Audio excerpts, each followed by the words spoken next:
چې په مانځه کې رانه سا ووتې چې په مانځه کې رانه سا ووتې خاص په سجده کې رانه سا ووتې یا مې قیام یا مې رکوع کولې چې په قاعده کې رانه سا ووتې یا مې قیام یا مې رکوع کولې چې په قاعده کې رانه سا ووتې کار مې د دعوت تبلیغ کولې کار مې د دعوت تبلیغ کولې پسې روزه کې رانه سا ووتې دفن په جنت البقیع کې شولې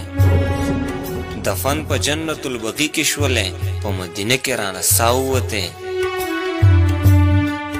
چې د کعبې نه مې طواف کولې چې د کعبې نه مې طواف کولې دغه موقع کې رانه سا ووتې یا مې قیام یا مې رکوع کولې چې په قاعده کې رانه سا ووتې